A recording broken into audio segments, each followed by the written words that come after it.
Welcome to Conversations with Achievers. I'm your host, Robert White. I'm a mentor to owners, executives, and their teams, and CEO of Extraordinary People, LLC.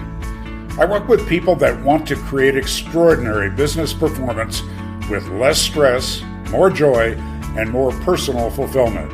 So sit back, relax, and prepare to learn from your peers as we explore what it takes in terms of attitudes, habits, and behaviors that achieve extraordinary results.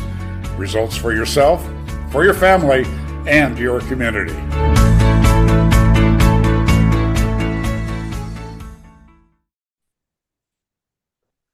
Hello and welcome to Conversations with Achievers. It's always good to be with you, my audience of business people, looking for that little edge that will help us be more successful, have more fun, more peace, more joy, more time in our lives. And today we have a really interesting and fascinating story to tell you via my guest, Richard Blank. Richard, welcome. And why don't you introduce yourself and talk a little bit about your background and how you got to where you are. First, Robert, I can't thank you enough. I love your show, Conversations with Achievers. I gravitated towards it. Next thing you know, I'm sitting here with you today. So I got a lot of great things to share. But I'm originally from Northeast Philadelphia, graduated the proud Abington High School back in the day. And my favorite class was Spanish. So I doubled down on it. I was a Spanish major at the University of Arizona. During college, I interned for Telemundo. Post-grad, worked for the importers of Corona. But Robert, when I was 27 years old, I was given a 1 in a million opportunity to move to Costa Rica for just a couple months, work at my friend's call center. Well, listen, if you can get past your parents' guilt, you can live anywhere in the world. And that 2 months turned into working with my friend for 4 years, and I've been living abroad for 23 years. And so really, I was building on momentum, loving the second language. It opened many doors for me. And just by keeping that sort of open mind, I was able to build a life outside the United States. Well, we spoke a bit before we started today, and I mentioned that I've lived abroad, and many of my listeners know this, for 23 years of my adult life. And but I went to Japan. That was my first resident stay, with a promise of staying 3 months, exactly similar to yours. And that first stay was 12 years. Mm-hmm. So I do identify with that piece. So talk to me about what you've been up to in Costa Rica. Well, for the past 15 years, I'm the CEO of Costa Rica's Call Center. But prior to that, when I was at my friend's center, really, I was not C-level. I was with the proletariat. I saw the good and the bad and the happy and the sad. And the one thing I learned, and I think it's applicable to any vertical, is that people deserve their dignity and they want job stability. They want some sort of acknowledgement, but not false praise. And if you encourage somebody to grow and you invest in them in self-reliance and self-confidence, you can get some people that will possibly extend fidelity and not leave. I mean, I compete against Amazon, Robert. And so we're dealing with the big boys here. So how do I compete? Well, my location is great. I'm right downtown by the universities, train stations, and hospitals, but it's not that.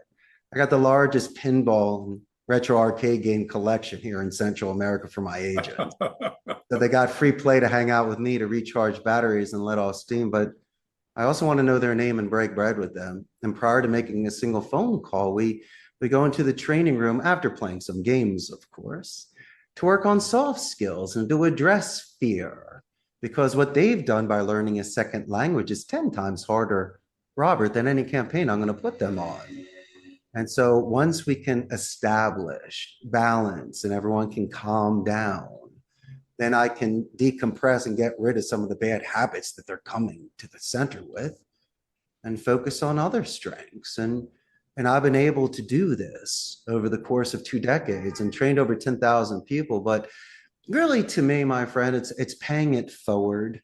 You complimented me prior to this podcast saying, I'm a good salesman. I also see myself as an educator. Really, I don't like to force hands. You have to make the final decision to move forward. But I really want to give them something to where they're not compromising ethics, values, and morals. They become more marketable.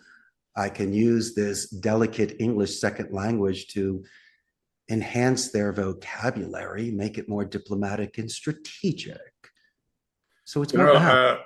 I think our audience would really find some value in having you expand on your interview and that process of bringing people in. It seems to me that it's a bad bargain for many business people. They don't know what to do in interviewing somebody, and then the interviewee comes in believing they need to kind of pull the wool over your eyes or portray themselves as something different than they are. Certainly, you mentioned fears, certainly covering up any fears that they have. So it's a lose-lose situation, I think, for many business people. What do you do to get that barrier to come down and to get an authentic answer from a potential hire? Well, I just see it as an adjustment of mass and energy. It's not a lose-lose for me, because if I'm just going to do a traditional interview and you're going to give me the bells and whistles and 5 minutes worth of rehearsed rhetoric, we're not getting anywhere. I'm going to ask you, Robert, to turn the piece of paper over and give me a couple paragraphs of a coming of age moment. I want to know when you beat up a bully, saved a kitten, or did it twice in one day. I want to see if you can expand, but naturally I want to see your grammar and vocabulary. But let me see what you are on a rainy Wednesday, so I can really get there with you. And the fact that you disclose something with me, taking care of family, being a marathon runner, maybe a master of the violin or art, or just being an awesome person with certain interests outside of the center. That's more important to me. This is an individual, Robert, I can work with. I mean, if I'm just hiring a gun, they're a mercenary and Machiavelli's the prince. They'll just leave me for an extra dollar. I'm looking for somebody that's thinking long-term, so I can delegate and promote you and give you that sort of self-confidence to come to my office and tell me about a good call or potentially a bad call.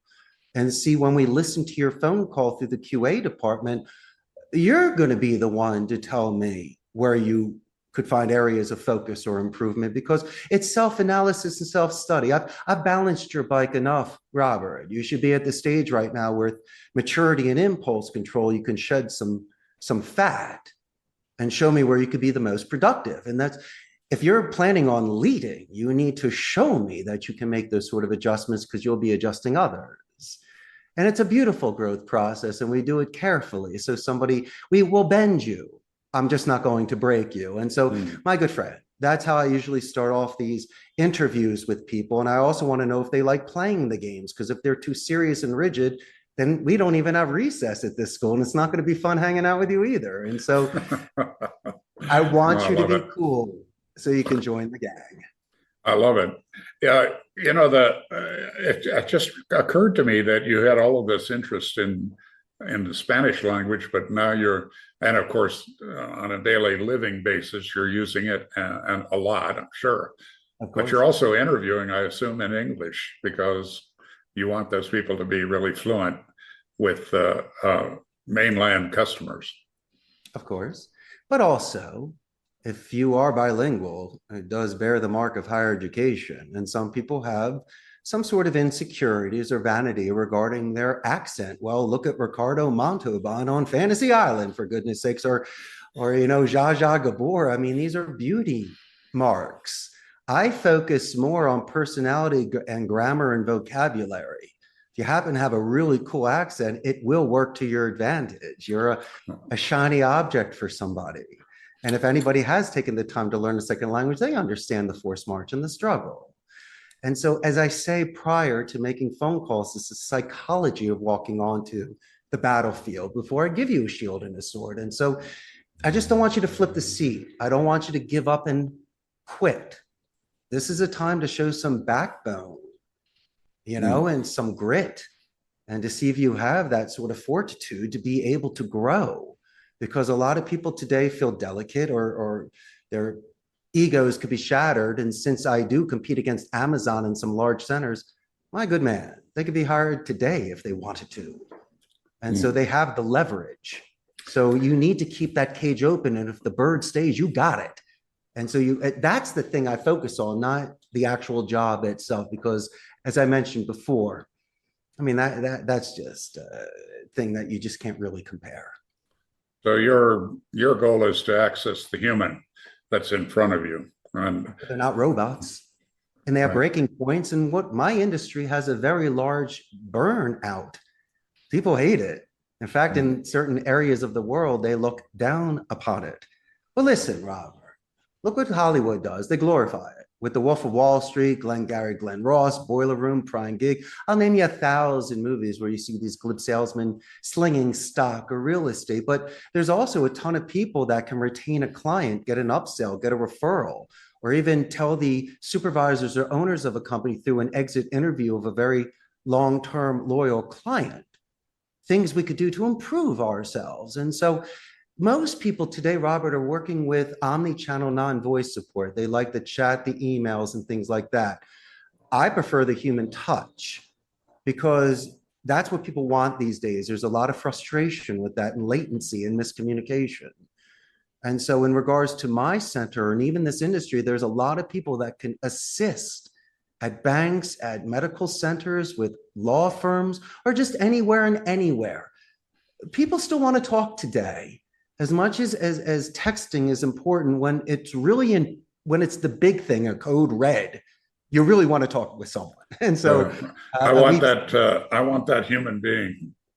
We're always pressing zero, you know? Yeah, that's a good way to say it. I think that we can all identify with that. Richard, in building your business, and something we try to do in each of our programs is to ask our guests, first of all, has there been a wreck or two, and how did you recover from it? And then following that, what have you learned about running your business that you think would be of value to our audience? The only wreck or two that I had was blind faith. And also, I was a little naive in the beginning. I thought that once someone was with me, they're going to get a gold watch 40 years later. I was not used to attrition. No one wants to be broken up with right before the junior prom. And so I had to realize that chaos shows character. And the moment that I called my client, explained the situation, had a solution, no surprises, we had that foundation. And then when the good times are there, we're popping corks and everyone's loving it. And so that's just a part of maturity and growing up in business. You have to be realistic. But what did I do correctly? I was extremely conservative with my money. And so when I started, I didn't overextend myself. I didn't need a penthouse suite. This is a non-visual job. It's a call center. And I was working out of my home. So I started renting a turnkey station at a blended call center. I didn't have my privacy, but station worked. I had the overhead, paid the taxes, made the margin. You know, it was top dollar, did it for a couple of years. But once you built the capital, I was able to rent out space for 150 seats. Naturally, you can purchase used equipment. That saved me, pennies on the dollar. So I could scale that way. And then after a couple of years, I had enough capital to purchase a building where I'm currently at and build a third floor and house 300 seats. It's not exotic like the hare. It's the boring tortoise that goes slow and steady, but can avoid the holes and the rabbit holes and the things that can set you back. And then finally, when you do lose a client, if you are responsible and you have reserves, you're not making very quick and rash decisions, desperate decisions, or panicking to pay your lights. And so grandma said, if you can't pay for it in cash, don't do it. So a lot of the stuff was exceptionally conservative when starting my business. That key word is desperation. That all of us make the worst decisions when we're desperate. So it's good to do what you have to do so you just avoid ever being desperate.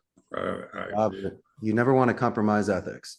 I'd rather turn down more accounts than accept. And if you're desperate, you're taking things that are gray area and shady. Next thing you know, I'm the fall guy, and I'm not going to do that. It's a strict Catholic country. The agents can choose where they want to work. And so I have to ensure after 2 decades that my reputation is fine and that I'm offering things where they can go home and tell their mothers what they do for a living. An interesting thing for me is that it's really the distinction between startup entrepreneurs who are really doing it on their own versus people that go out to get funding and God bless them and when it works out. But I notice with clients that sometimes the enemy is having too much money in the bank, that they get a little sloppy with commitments that they make. You know, even the big tech giants now are laying off tens of thousands of people. They overhired when things looked like they were going to, get better forever. Now, they're dealing with somebody else's money, and that's different than somebody like you or me or many of our listeners who are dealing with their own cash and need to avoid desperation. They need to be desperate about avoiding desperation. Does that make sense? It does. It also depends on how you were raised. If you had certain mentors and educators that taught you financial responsibility, or you possibly had a crazy uncle that spent money like a drunken sailor, you can kind of see what that looks like. The guy doesn't have two nickels to rub together.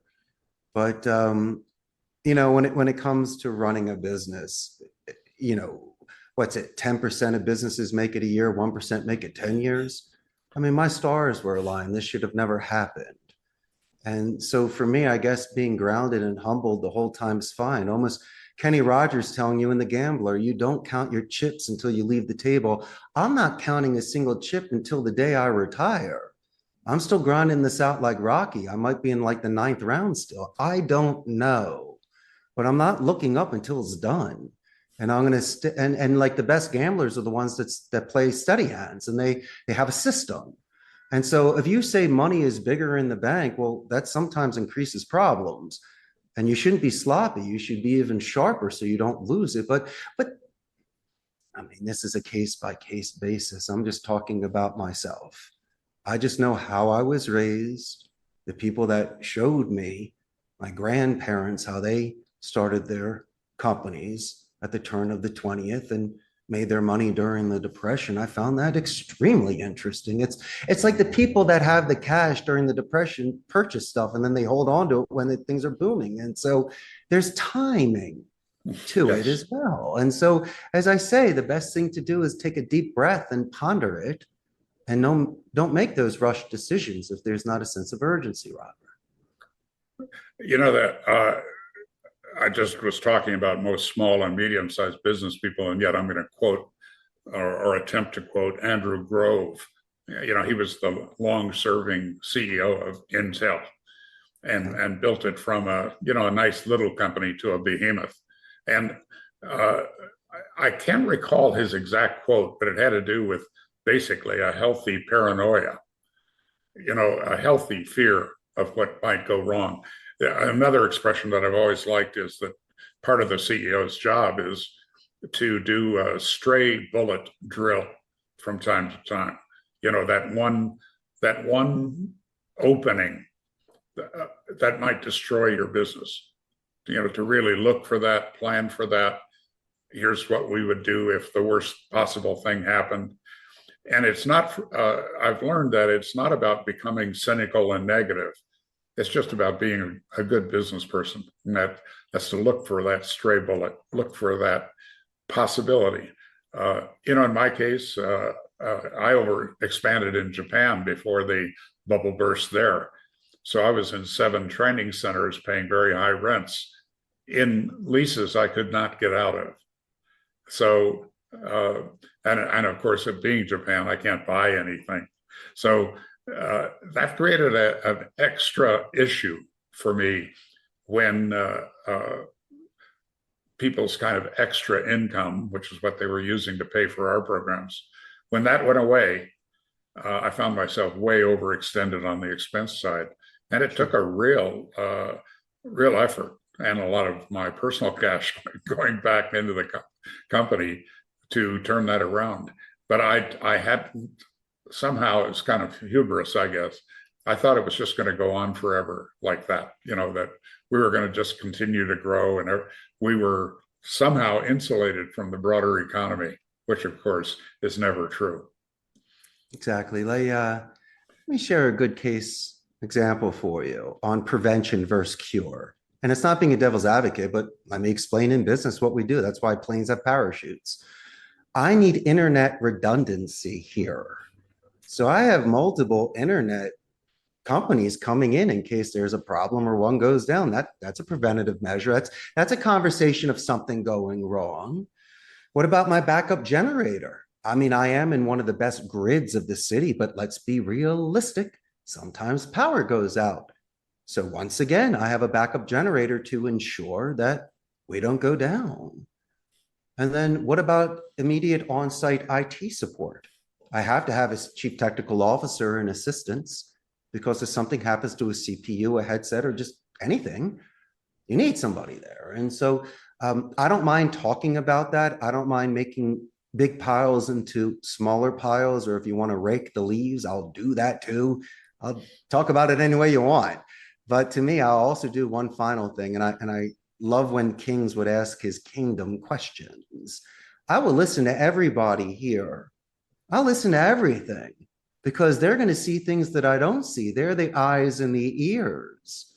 And if they're comfortable enough to assist me in uncovering ways to enhance their work, so A, they make more money, B, the campaign is stable, client adds more seats, everybody wins. And so I like that stuff. It's not a negative Nancy or a Debbie Downer. These are people that are literally checking everything on their ship so they can make it.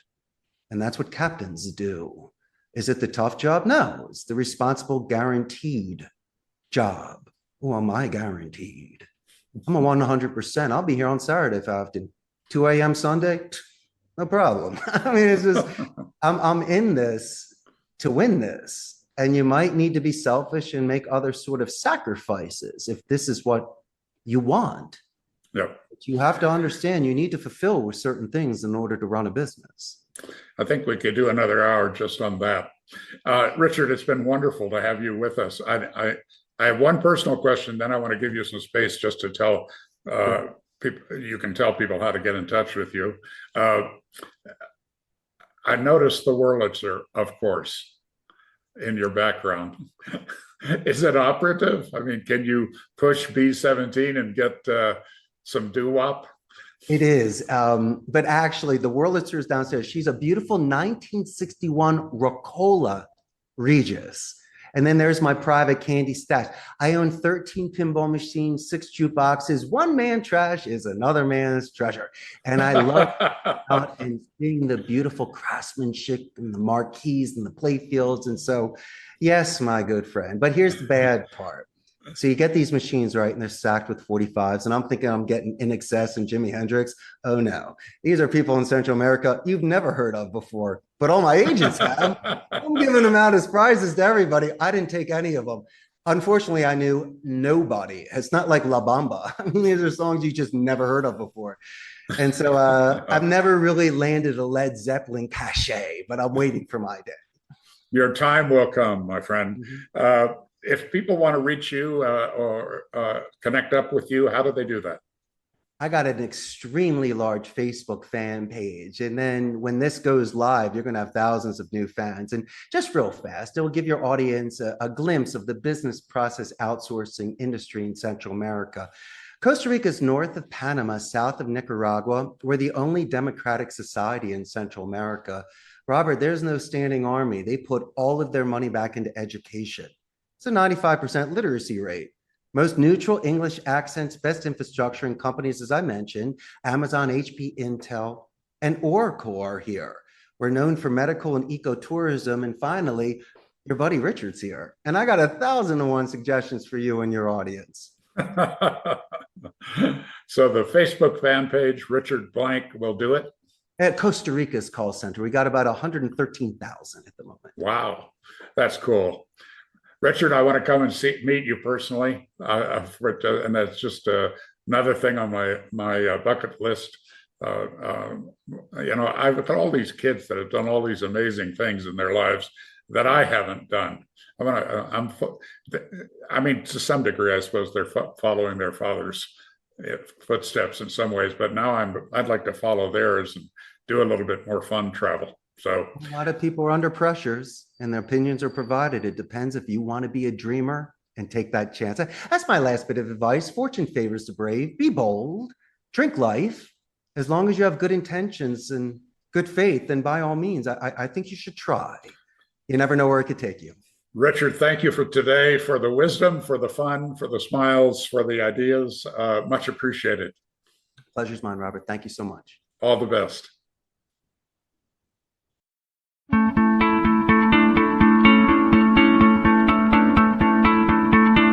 Thanks so much for joining us for Conversations with Achievers. If you or someone you know would make a good guest for this weekly show, the details are at therobertwhite.com and click on podcasts. I'm looking for businessmen and women with a story to tell, stories that might benefit other owners and executives. If you got some value from this program, I'd really appreciate you sharing about it on social media and just mention www.therobertwhite.com/podcast. Of course, subscribing means you won't miss a show, and rating the podcast positively will leave Robert smiling. I'm building a movement here for leaders who want to succeed in business, succeed with their families, have fun, and contribute toward making the world a better place. It's special to me that you chose to listen. I look forward to connecting again next week. Remember, reach out to me anytime with any questions or concerns at therobertwhite.com. Bye for now.